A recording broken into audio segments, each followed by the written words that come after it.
Hello, I love you. ¿Se cuela por ahí? Ahora te lo pongo, decía por San Mario, cayó, que se parecía de los ojos.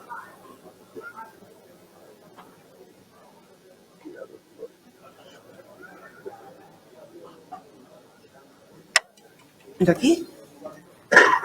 Ay, y mi bolsa está ahí.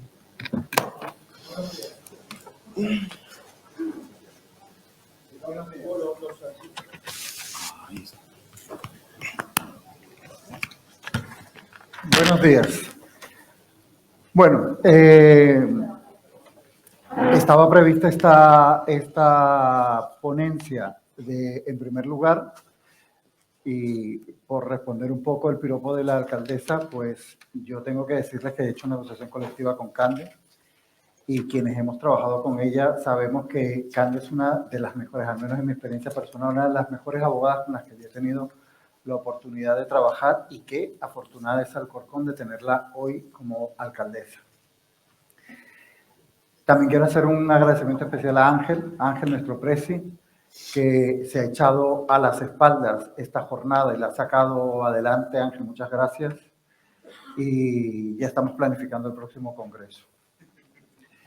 Me van a permitir, porque esto es lo que tiene el habernos cambiado de lugar, me van a permitir que conteste a la mesa anterior respecto a la tasa de reposición, porque es verdad que la tasa de reposición ha coartado la libertad de la gestión y de la planificación, pero no olvidemos también por qué surge la tasa de reposición. O sea, que a veces también se nos olvidan estas cosas. Bueno, a mí me ha tocado la parte de guay, porque tengo nada menos y nada más sentada a mi lado a Remedios Roqueta. Y para mí es un privilegio tenerte aquí, Remedios. Remedios viene de Valencia, y aprovechando esto, yo quiero trasladar el afecto de la asociación y de todas las personas que estamos aquí a las personas que se han visto afectadas y a los familiares de las víctimas por estos terribles incendios, el terrible incendio que hemos visto estos días y que nos ha mantenido en vilo a todos. Pero vamos a lo importante, Remedios. Muchísimas gracias por estar aquí. Para mí y para todos nosotros es un verdadero privilegio. Voy a presentarla leyendo un poco su perfil, porque no quiero que se me olvide nada. Remedios es catedrática de Derecho del Trabajo y de la Seguridad Social en la Universidad de Valencia, donde ha sido directora del Departamento de Derecho del Trabajo y Seguridad Social y vicedirectora de la Escuela de Doctorado. Ha sido magistrada suplente de la Sala de lo Social del Tribunal Superior de Justicia de la Comunidad Valenciana entre el 2008 y el 2014. También se desempeñó como vicepresidenta de la Asociación Española de Derecho del Trabajo. Es autora del Manual de Derecho de Empleo Público, que va por su 4ª edición. Yo tengo aquí la tercera.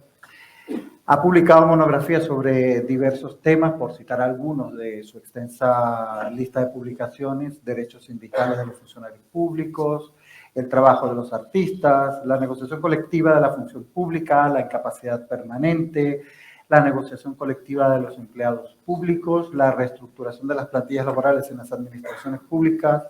Tiene muchas publicaciones sobre temas que a nosotros nos gustan, nos apasionan y generan intensos debates en todos los foros que compartimos todas las asociaciones y ANEXPAL, como por ejemplo la contratación temporal en la administración pública, la carrera profesional y promoción interna de los empleados públicos, los interinos en el empleo público, los procesos de estabilización y consolidación del empleo temporal en las administraciones públicas, la igualdad retributiva entre mujeres y hombres, registros y auditorías salariales, que es este libro que tengo aquí también.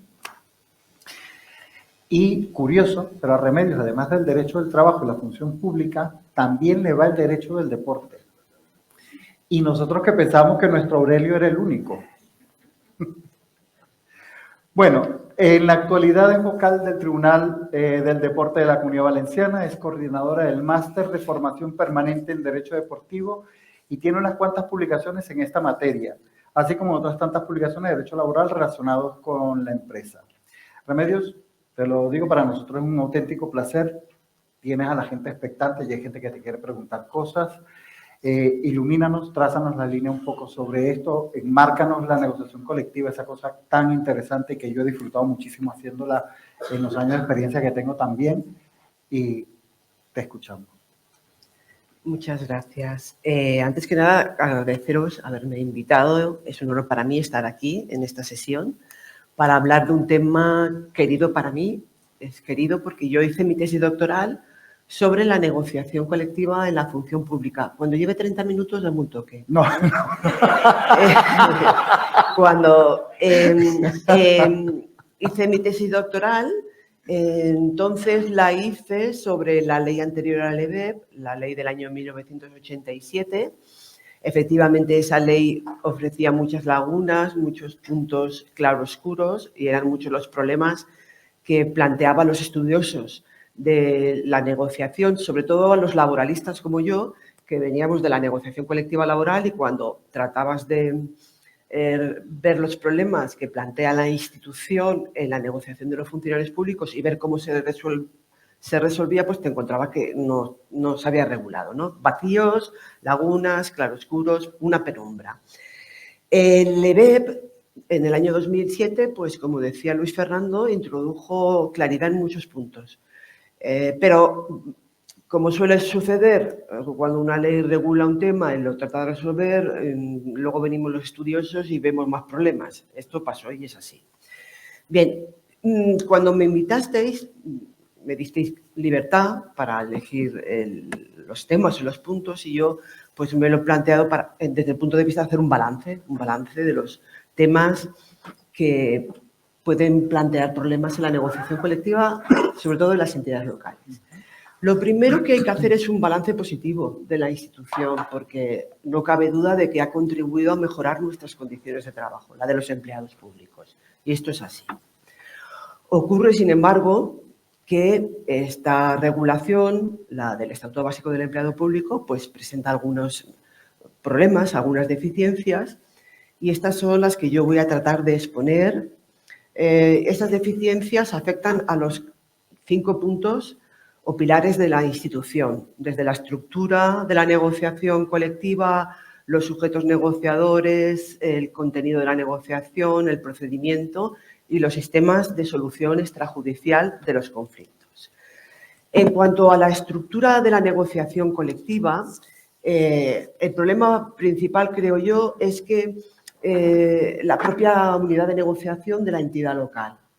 Es obligatorio crear una mesa de negociación en todas y cada una de las entidades locales y esta solución pues, no se acomoda a la problemática y las necesidades de las entidades locales de pequeña y sobre todo la mediana y pequeña dimensión, porque obliga a crear miles de mesas de negociación. En este caso, la solución podría ser la negociación colectiva supramunicipal. Pero ¿qué ocurre? Que la negociación colectiva supramunicipal, que está prevista en el propio Estatuto Básico del Empleado Público, pues se encuentra prevista con una regulación muy parca y que ofrece muchos puntos negros, claroscuros, directamente lagunas que afectan a los sujetos negociadores, los efectos de la negociación, etc. Seguramente ello explica el poco desarrollo de la negociación colectiva supramunicipal. La negociación colectiva supramunicipal, salvo en el País Vasco, y ya estaba prevista antes de que el LEBEP la contemplara, no encontramos otro territorio donde se haya desarrollado, seguramente por esas lagunas, esa incertidumbre. El problema, el que haya que negociar a nivel local, es todavía más grave o más problemático en relación con el personal laboral. ¿Por qué? Porque si hay que negociar en cada ayuntamiento pequeño un convenio colectivo propio, pues entonces, si no se negocia, ¿qué pasa? Que estos trabajadores solo se encontrarán con la ley y con la ley a secas, pues esto va a conducir a una precarización. Esto tiene que, de sus condiciones de trabajo, esto tiene que ver con una reciente doctrina jurisprudencial de la Sala de lo Social que considera en un supuesto muy particular, el que tiene que ver con la retribución de los trabajadores contratados por los ayuntamientos en el marco de los programas de empleo de las comunidades autónomas, viene diciendo que el salario que tienen que pagar no es el que marcan los convenios colectivos sectoriales, porque como no han participado los ayuntamientos en la negociación de estos convenios colectivos sectoriales, fundamentalmente porque no forman parte de las asociaciones empresariales que los han firmado, pues entonces no se pueden aplicar. Esto, bueno, pues yo considero que desde el punto de vista del sistema de las fuentes del derecho del trabajo en el empleo público laboral no es de recibo y además es peligroso porque si se extrapola y se extiende no solo en relación con estos trabajadores, sino con todos los trabajadores al servicio de las entidades locales, pues no cabe duda que va a traer consigo una precarización de las condiciones de trabajo.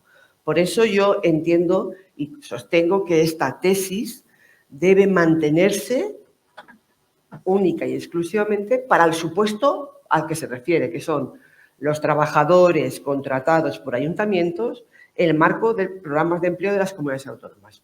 En cambio, en el caso que estemos ante ayuntamientos pequeñitos sin convenio colectivo, en el que hayan trabajadores ordinarios comunes que realizan una actividad profesional, por ejemplo, la limpieza viaria de las calles, de forma habitual y permanente, actividad que cae bajo la órbita de un convenio colectivo sectorial, hay que aplicar este convenio colectivo sectorial. Esto es lo que yo señalo.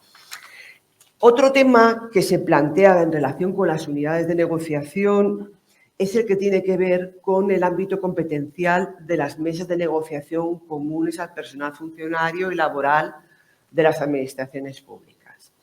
Bien, la ley obliga en todas las administraciones públicas a crear una mesa de negociación conjunta común para el personal funcionario y laboral. El quid de la cuestión es qué debe negociar o qué se puede negociar en estas mesas de negociación comunes. Y la solución pasa por dilucidar el alcance del término que emplea la ley para delimitar su ámbito competencial. La ley habla de que estas mesas serán competentes para negociar las materias y condiciones de trabajo comunes al personal funcionario y laboral. Entonces, todo pasa por ver el significado que le damos a esa expresión materias y condiciones de trabajo comunes. Al respecto caben dos acepciones, la formal y la material.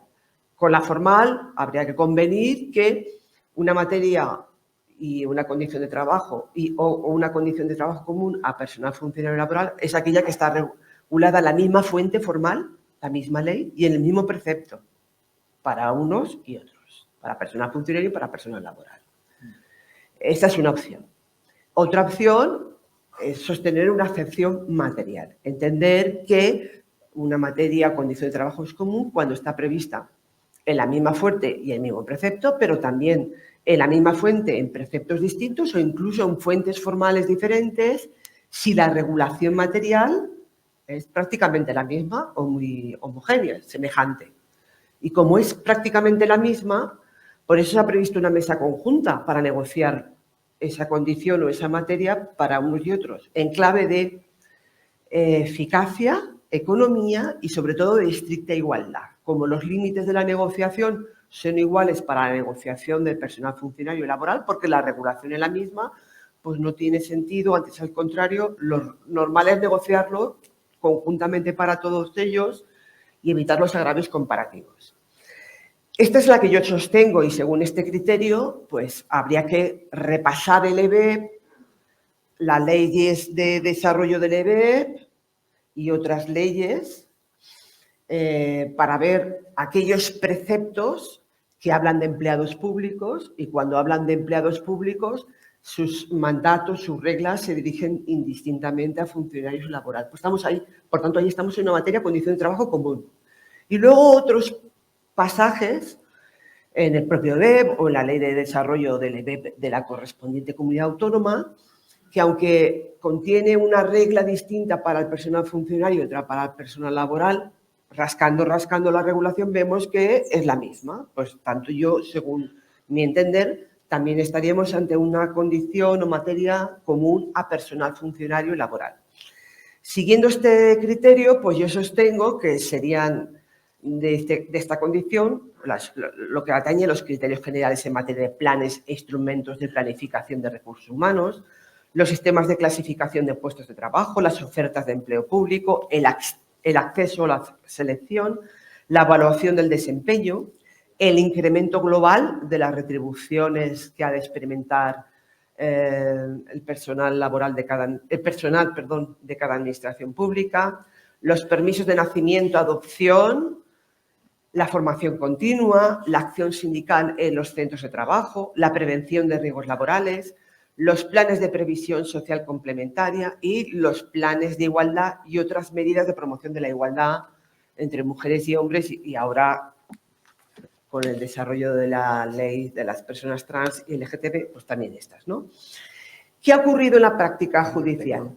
El Tribunal Supremo, que ha dictado varias sentencias con respecto a esta temática, pues ha ido oscilando y cambiando de criterio, lo que nos induce a una gran confusión. Inicialmente, pues se inclinó por una solución que no es ni la A ni la B, no es ni una acepción formal ni material. Entendió el Supremo que las materias o condiciones de trabajo comunes son aquellas que decidieran en cada momento las mesas comunes, con tal de que la negociación fuera conjunta para el personal funcionario y laboral. Es decir, la Mesa General Común de Negociación para el personal funcionario y laboral de un ayuntamiento podía decidir qué materias eran comunes siempre y cuando las regulase y negociase en los mismos términos para unos y otros. Es decir, horario, jornada, cualquier materia, a pesar de que el marco normativo es distinto. Y, por tanto, según mi tesis, ahí no estábamos en el terreno de las materias comunes. Entonces, ¿esto qué consecuencias trae? Pues que instaura una relación de superioridad de las mesas comunes respecto de las mesas de funcionarios y de las comisiones negociadoras del personal laboral, con la consiguiente subordinación de estas segundas respecto de la primera. Relación que no está en el EBEP, la relación no está en el EBEP. Recientemente ha cambiado de criterio en una sentencia del año 2022 a propósito de la negociación de la participación de los funcionarios y laborales en materia de prevención de riesgos laborales. Todo lo que tiene que ver con los delegados de prevención, los comités de seguridad y salud. Y paradójicamente, en esta sentencia se inclina por una tesis, la acepción formal, pero hasta sus últimas consecuencias. Y viene a considerar que, como los delegados de prevención y los comités de seguridad y salud están montados sobre los respectivos órganos de representación unitaria y estos son distintos, pues no estamos ante una materia común y no se puede negociar. Y la mesa común que lo negoció conjuntamente, todo este tema, pues incurrió en un exceso competencial. Entonces, yo, sin embargo, he dicho antes que la prevención de riesgos laborales es un tema común. Y es más, si vamos a la Ley de Prevención de Riesgos Laborales, en el artículo 34 habla de los delegados de prevención y de los comités de seguridad y salud con una regulación común. Es más, el Comité de Seguridad y Salud es conjunto y único para unos y otros. Es decir, que no tiene ningún sentido. La única explicación, según el Supremo, o el único argumento al que se puede acoger es que estos delegados de prevención se eligen entre y por los representantes unitarios del personal funcionario y laboral. Como son distintos, pues ya está. Pero bueno, pero es que la regulación material prácticamente es la misma, ¿eh? Y luego el desarrollo en materia de prevención de riesgos laborales de la participación según la ley de prevención es común y conjunto para ambos colectivos y el propio Comité de Seguridad y Salud es único, no tiene ningún sentido. Es un exceso del Supremo. Pero a veces pasa. Hay que tener en cuenta que el Supremo, pues, este era de la sala de lo contencioso y no tiene, o sea, cuando se enfrenta a temas de negociación colectiva, pues claro, no tiene la sensibilidad que tiene la sala de lo social y algunas veces, pues, comete estos excesos. En cuanto a los sujetos negociadores, ¿qué problemas veo yo con la regulación tal y como está? Pues la ley configura un modelo de negociación sindical y además establece no solo un modelo sindical, sino un modelo sindical cualificado, porque no cualesquiera sindicatos pueden participar, sino solo los más representativos y los representativos en el ámbito de la negociación. Este modelo puede resultar inadecuado para los ayuntamientos pequeños, porque allí a lo mejor los sindicatos no tienen representatividad. Por eso a lo mejor hubiera sido adecuado instaurar un sistema alternativo subsidiario respecto del sindical en estas entidades, contemplando la posibilidad de que pudieran negociar los delegados de personal o las juntas de personal, en defecto de sindicatos representativos entre los empleados públicos. Otro tema que también ha planteado problemas en sede judicial es el de qué sindicatos tienen derecho a formar parte de estas mesas de negociación comunes a personal funcionario y laboral de las administraciones públicas, en particular de las entidades locales.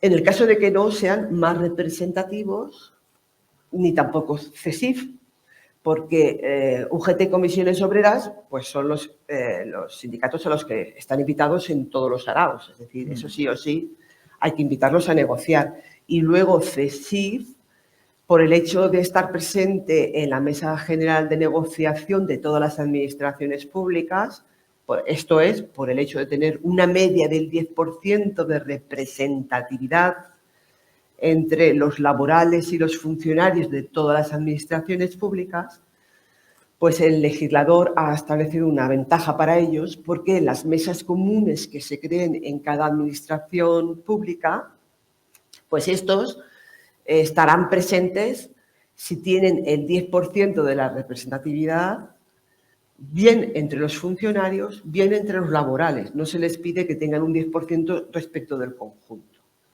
Entonces, esta es una regla que se estableció porque el sindicato CESIF es un sindicato que procede fundamentalmente de la base de su representación está formada por funcionarios, es donde está más implantado y quizás a lo mejor podría tener de exigirse que tuviera el 10% de representatividad entre los funcionarios y los laborales de cada administración, como a lo mejor puede tener problemas en tener adeptos o implantación entre el personal laboral, pues podría haberse privado de la negociación de estas mesas comunes que afectan a condiciones de los funcionarios. Por eso se estableció esta regla particular que solo le atañe a él, a esta organización sindical. Al resto de organizaciones sindicales que no son ni comisiones obreras, ni son UGT, ni son CESIF, para estar presente en estas mesas de negociación comunes al personal funcionario laboral de cada administración pública, la ley le pide el 10% de la representatividad. El Supremo ha dicho que el 10% tanto entre los funcionarios como entre los laborales. No vale que tengan una media del 10% en el conjunto, sino han de acreditar el 10% por separado. De forma que si lo tienen tienen un 10% en la Junta de Personal, pero no lo tienen en el Comité de Empresa, pues ya no tienen derecho a estar en esa mesa común y viceversa. Esto pues perjudica fundamentalmente a sindicatos que nacen y se basan fundamentalmente en un colectivo de funcionarios locales. Todos tenemos en mente. A esto les ha perjudicado. Entonces, yo si me coloco en la posición del que gobierna, pues lo entiendo y me parece bien y me facilita la vida.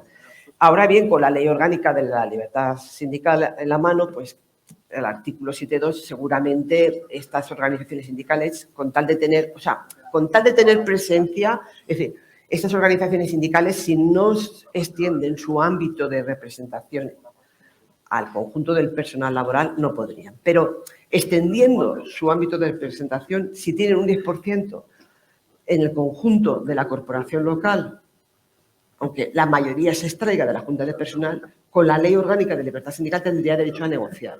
El Supremo no lo ve así y donde manda patrón no manda marinero. Bien.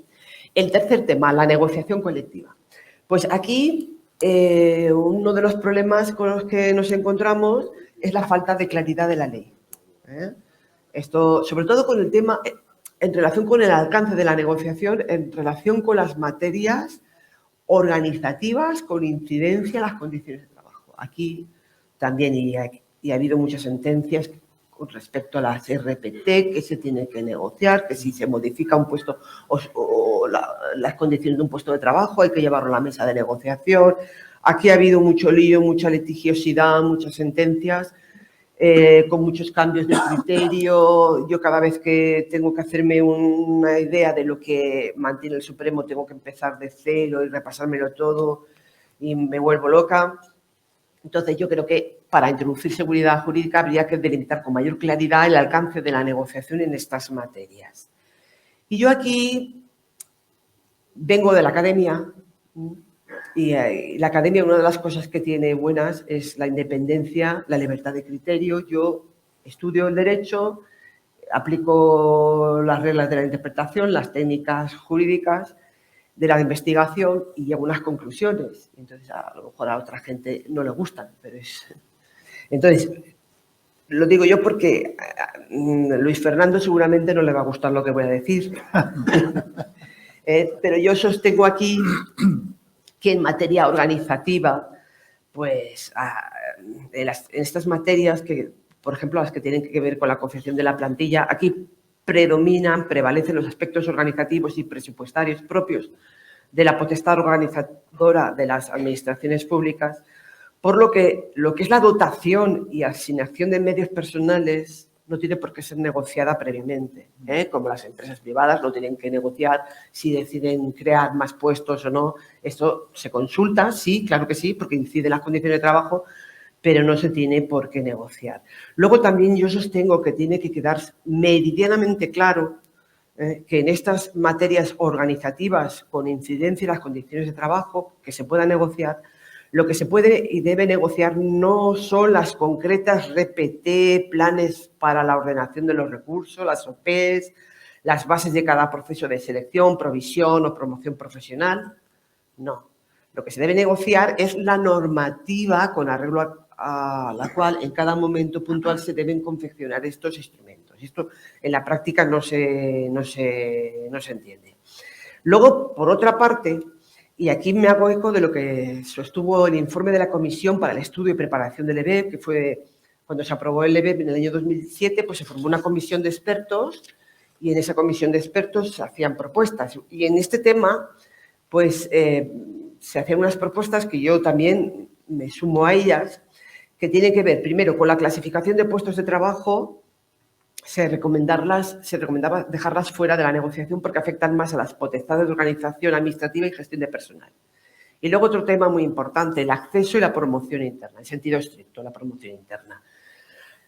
Aquí, también se ha dicho en la mesa anterior, lo ha dicho Ángel, pues claro, aquí hay muchos intereses en juego. No solamente están los de la administración y los ciudadanos, que también, y los empleados públicos, sino también los ciudadanos como aspirantes a acceder al empleo público. Entonces, a veces los sindicatos no se dan cuenta, sobre todo los más representativos, que los más representativos deberían tener más en cuenta lo que voy a decir, y es que tienen que velar por los intereses de todos los ciudadanos, no solamente de los que son empleados públicos y que quieren o promocionar o son interinos y quieren acceder a un puesto fijo, sino también de los aspirantes libres, que todos tenemos derecho a acceder al empleo público en condiciones de igualdad, mérito y capacidad, y porque en última instancia de lo que se trata es de reclutar a los mejores. Y eso a veces no es bien entendido. Y prueba de ello son los excesos que se han cometido con la negociación de los procesos de estabilización, que en algunos casos se ha forzado mucho la ley y, claro, luego llegan las sentencias con las anulaciones y demás, que aún es peor el remedio que la enfermedad. Bien, por otra parte, y en relación con el tema de la negociación colectiva, el contenido, pues el problema con el que nos encontramos a nivel local es que, y a veces tampoco se entiende, es que el poder normativo de las entidades locales es un poder normativo residual, que llega allí donde no ha llegado ni el legislador estatal ni el legislador autonómico. Y es un residual y además subordinado. Y eso se traduce que luego las mesas de negociación locales pues también tienen un margen de maniobra bastante limitado. Y eso hay que tenerlo claro. Y eso a veces pues es un problema, pero es así la realidad. Además, luego hay otro problema y es que hasta que no se despliegue completamente el desarrollo del EB por el Estado y por las comunidades autónomas, pues lo que es la normativa legal aplicable al empleo público local, a las entidades locales, está en una situación de provisionalidad. Y muchas veces, pues cuando vamos a ver qué podemos hacer, qué podemos regular, en qué términos, pues ya estamos exhaustos, porque el nivel es el último tramo. Primero nos centramos en lo que la regulación del Estado, luego de la autonómica, ya cuando vamos a la local ya no nos quedan fuerzas, la ley también a veces no es muy clara, luego falta el desarrollo y la actualización. Entonces, esto complica mucho la labor de los agentes negociadores porque les provoca mucha inseguridad jurídica y esto pues es así. En cuanto al procedimiento de negociación, ¿cómo voy de tiempo? Va bien. Bien. Vale. Es que no la quiero cortar. Vale. En cuanto al procedimiento de negociación, pues... Si quieren paramos, pero yo estoy encantado. Bueno, en relación con esto voy a contar una anécdota que acabo de decir. Cuando yo terminé mi tesis doctoral, vino un sindicalista, se enteró que yo había leído la tesis doctoral y vino un sindicalista de la Diputación Provincial de Valencia, de un sindicato de los dos más importantes, para ofrecerme llevar a cabo un estudio que tenía que ver con delimitar el alcance de la negociación colectiva de las entidades locales. Entonces, nada, yo iba estudiando, me hizo trabajar mucho, nos íbamos reuniendo y yo le iba contando lo que iba concluyendo en cada materia, si jornada, que si salario, que no sé qué, y no le gustaba nada, no le gustaba nada. Entonces, al final cogió vacaciones, se fue a la India, ya volvió y ya nunca volvió a tratar de contactar conmigo. Pero era, ¿qué quieres? Que pinte es lo que había, ¿no? Pues eso, y eso a veces no se entiende, pero es así. Bien, en cuanto al procedimiento de la negociación, pues el problema son las lagunas, sobre todo si analizamos la negociación, la institución con las categorías al uso de la negociación colectiva laboral. Desde los motivos que pueden alegarse por cualquiera de las partes para negarse a sentarse a negociar, hasta lo que significa el deber de negociar de buena fe, las razones que pueden esgrimir los órganos de gobierno correspondientes para desautorizar, desaprobar el acuerdo que se ha firmado por sus representantes en las mesas de negociación. Todos estos temas quedan un poquito en el claroscuro, la penumbra o directamente no se contemplan, lo que provoca una cierta inseguridad jurídica y pues puede provocar que las negociaciones a veces se encallen en temas procedimentales, cuando realmente deberían centrarse en lo que es el contenido. Y por último, ya en relación con los sistemas de solución extrajudicial de los conflictos, pues el EB hace referencia a ellos en dos momentos, con un talante promocional, luego voy a decir que no se ha desarrollado, en parte por las lagunas. Si me coloco en la posición de la Administración, pues también me va bien, porque ya he consensuado y he cedido parte de mi supremacía, eso desde la posición de las administraciones. Ya es consensuado, o sea, he cedido parte de mi posición de superioridad y he consensuado lo que son las condiciones de trabajo, luego lo que es la puesta en práctica, la interpretación, la aplicación, las circulares y tal, pues ya me va bien no consensuar ese terreno, ¿no? Yo lo entiendo. Pero el caso es que yo lo tengo que decir. Pues el EB contempla dos mecanismos de solución extrajudicial de los conflictos. Por un lado, contempla la creación obligatoria de las comisiones de seguimiento de los pactos y acuerdos. Y, sin embargo, ¿qué pasa? Que no concreta las funciones de estas comisiones. Entonces, pues apenas tienen importancia práctica. Habría que, si se les quiere impulsar, habría que determinar con mayor precisión el alcance de sus funciones en cuanto a la interpretación general de los pactos y acuerdos y también en cuanto a la resolución de los conflictos que se puedan plantear en la aplicación. Hay otro pasaje en el EBEP, el artículo 45.1, que autoriza a las administraciones y a los sindicatos a pactar sistemas de solución extrajudicial de los conflictos. Tampoco se ha desarrollado esto, supongo que por la falta de claridad en aspectos importantes, de luz, por ejemplo. No se aclara qué incidencia tiene o pueden tener que los conflictos de aplicación de los pactos y acuerdos, en lugar de llevarlos directamente a sede judicial o a recurso administrativo, pues se lleven a estos sistemas de solución extrajudicial en cuanto a los plazos, ante la eventualidad de que luego haya que replantear los temas en vía administrativa previa o en un recurso contencioso administrativo. ¿Los interrumpen? No, los interrumpen. Esto no está previsto. Tampoco se ha previsto si amortizan o no la conciliación administrativa previa. Tampoco está resuelta y prevista cuál sería su ejecutividad si llegan a buen término estos sistemas de resolución extrajudicial, ni los mecanismos de impugnación, si alguna de las partes no está de acuerdo con lo que se ha pactado por otros, etcétera, etcétera. Entonces, estas lagunas, pues yo creo que son la causa, la explicación de que no se hayan desarrollado. Y básicamente, este es un balance de lo que quedaría por aclarar. Con todo, mi posición, mi opinión es favorable.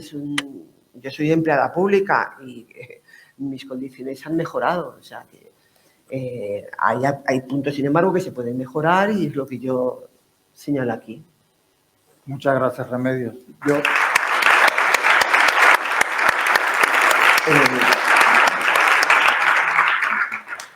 Hay preguntas, pero yo te voy a hacer la primera. ¿Podemos publicar o trasladar a los compañeros que nos pidan tu presentación? Sí, claro. Es que los conozco y sé que lo van a pedir. Por supuesto. Vale. Pues ha sido ilustrativo, mucho.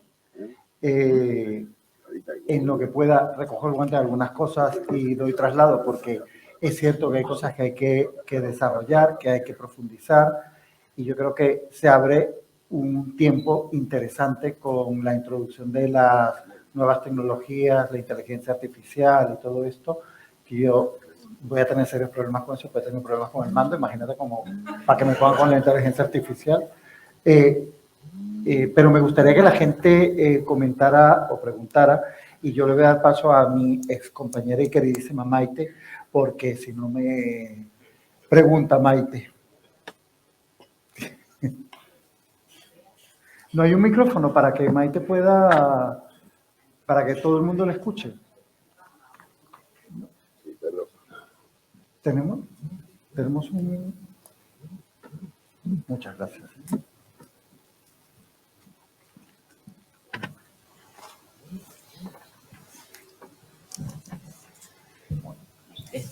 ¿Se me oye? Sí. Pero da igual. Bueno, ante todo, muchas gracias, Remedios. Aunque no lo sepas, llevamos juntas mucho tiempo. Me has acompañado a lo largo de mi vida laboral, porque cada vez que tengo que hacer algún tipo de consulta sobre qué ocurre en materia de negociación, lo primero acudo a tus trabajos, así que muchas gracias. Y precisamente en relación con esto, has comentado antes las dificultades de constitución de las mesas de negociación comunes. Y te quería preguntar, en el caso de que no sea posible su constitución, porque no alcancen esos sindicatos la mayoría que prevé el 35 del TREBEP, si existe algún otro cauce para reconducir esta negociación de materias comunes o en qué situación queda en ese caso la organización.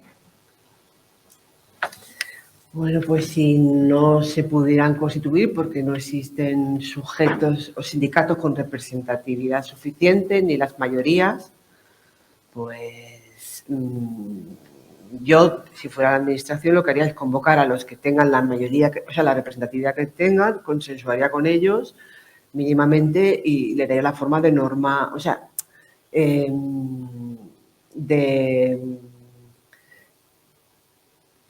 negociaría lo mínimo y daría paso a la mesa de los funcionarios de la comisión negociadora.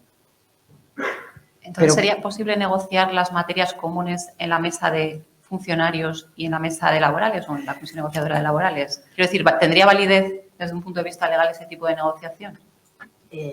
Sí que tendría, yo creo que sí. Lo que pasa es que para cubrir yo convocaría la común invitaría a los que tengan a UGT Comisiones Obreras y a que tenga, si no hay nadie más, a ellos. Que ellos tampoco tienen la mitad más uno de las representaciones unitarias, pues se puede consensuar con ellos, se pueden llegar a un acuerdo, no estás obligado a convenir porque realmente no tienen las mayorías. Me limitaría a negociar lo mínimo para respetar el máximo espacio a las mesas específicas de los funcionarios y del personal laboral. No sé si me he explicado. Es decir, que no me saltaría el trámite, lo convocaría, cubriría las formas, abriría a común, convocaría a UGT y a comisiones. Como no hay nadie más y entre ellos no tienen la mitad más uno de la Junta de Personal y del Comité de Empresa, pues en realidad no estoy obligado a firmar nada. Pero bueno, puedo llegar a un acuerdo, pero no me extralimitaría para nada, iría a lo esencial y dejaría el máximo posible de espacio a las mesas específicas de funcionarios y de personal laboral. Sí, pero algunas materias es difícil negociarlas en esos ámbitos por separado, ¿no? Por ejemplo, una oferta de empleo público o... Pues cuando no hay acuerdo, ¿la solución cuál es? La decisión unilateral de la Administración. Puedes hacer eso. Ahora, puede ser más respetuoso intentar llegar a un acuerdo con ellos, sabiendo que no estás obligado con UGT de comisiones, pero no tienen las mayorías. Y luego, si quieres, dicta la decisión unilateral para que tenga fuerza, recogiendo lo que has pactado y yendo lo mínimo a la mínima expresión, porque las otras mesas sí que tienen sujetos con legitimación y que te pueden plantear problemas. ¿Ahora sí que me he explicado? Perfectamente, muchísimas gracias. ¿Alguien más quiere preguntar, intervenir? Vale. Buenos días. Reitero mi agradecimiento, Remedios, a tu exposición. Mi pregunta es, pues yo creo que el reverso a lo que ha preguntado Maite, ¿no? Es decir, porque en mi organización ocurre, pues seguramente lo contrario. Es decir, ¿cómo ves, Remedios, que se llegue a un acuerdo global de que la Comisión de Negociación Conjunta negocie absolutamente todo más allá de las materias comunes, aunque luego haya que maquillarlo en las comisiones paritarias, con el objetivo, en mi opinión, honroso, de que las condiciones de los laborales y funcionarios pues sean lo más parecidas posibles, ¿no?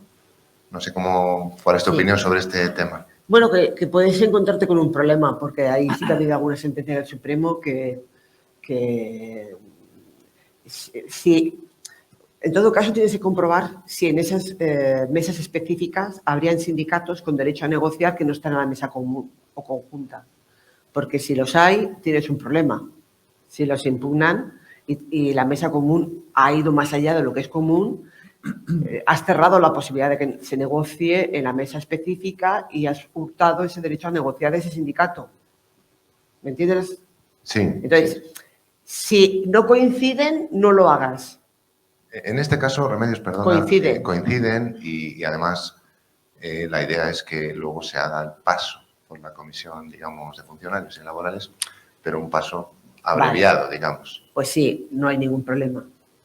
Pero con esas dos cautelas, comprobar que en las mesas específicas no hay ningún sindicato con derecho a formar parte de esa mesa específica que no esté en la mesa común. Y luego, segundo, lo que tú señalabas, formalmente no llegar a un pacto, acuerdo común que luego se refrenda. O sea, común, pero que luego lo separas. Convenio colectivo y pacto acuerdo para los funcionarios. Porque también si llevas a las mesas específicas y a la comisión negociadora un texto con una misma forma, puedes también tener problemas porque el Supremo, la Sala de lo Contencioso, es muy rigorista, o sea, es muy formalista, ¿sabes? Entonces, esas dos cautelas. La cautela de que no haya ningún sindicato en la mesa específica que se quede fuera de la mesa general, porque te lo va a impugnar y se lo van a cargar. Y luego, formalmente, el texto común que va más allá de lo común se ha negociado conjuntamente en la mesa común, pero luego formalmente lo recoges en un texto de convenio y en un texto de pacto de acuerdo para los funcionarios. Muchas gracias. Pues muchas gracias. Y otra cautela. Sí, perdona, porque puede ser que como este convenio y el pacto de acuerdo de ser impugnados lo sean en jurisdicciones diferentes, la suerte de cada uno de ellos puede ser distinta. Y entonces te encuentres con que te impugnan el convenio, te lo declaran nulo y el otro está vigente. Entonces,